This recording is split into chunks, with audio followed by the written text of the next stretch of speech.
আসসালামু আলাইকুম। আজকে আমি আলোচনা করব বার্ষিক পরীক্ষার সাজেশন, শ্রেণী প্লে, বিষয় বাংলা।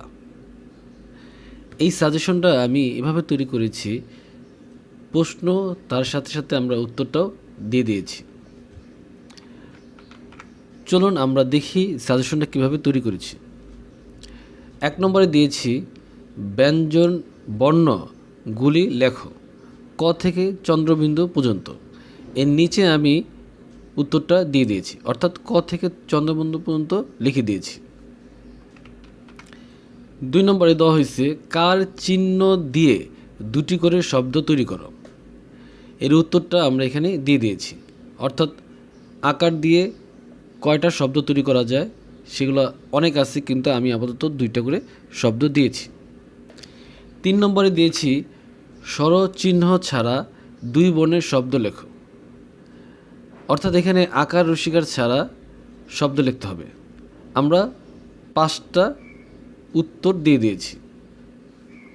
4 নম্বরে কিছু সাধারণ প্রশ্ন রেখেছি, যেমন বাংলাদেশের জাতীয় ফুলের নাম কি, আপনি আপনাদের প্রতিষ্ঠানে যেভাবে শিখিয়েছেন সেভাবে দিতে পারেন।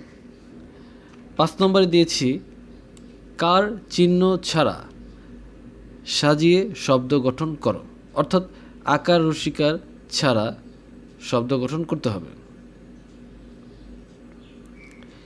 এরপরে 6 নম্বরে দিয়েছি সাধারণ প্রশ্নের উত্তর লেখো। প্রশ্ন করার সাথে সাথে নিচে তার উত্তরটা দিয়ে দিয়েছি, যেহেতু সাজেশন তাই আমরা উত্তরটা সাথে সাথে দিয়ে দিয়েছি। এরপরে রেখেছি আমরা 7 নম্বরে মৌখিক।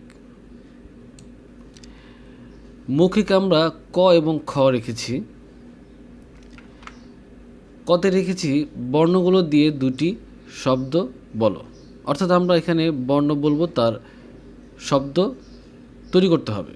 যেমন টতে টাকা, টুপি, এরকম 2টি করে প্রত্যেকটা শব্দের উত্তর আমরা পাশাপাশি দিয়ে দিয়েছি।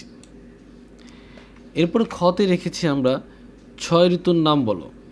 আমরা 6 ঋতুর নামটা নিচে দিয়ে দিচ্ছি, অর্থাৎ যেভাবে আমরা সাজেশনটা তৈরি করেছি একজন গার্ডিয়ান বা একজন শিক্ষক সহজেই এই সাজেশন দিয়ে বাচ্চাদের পরীক্ষার জন্য প্রস্তুত করতে পারবে।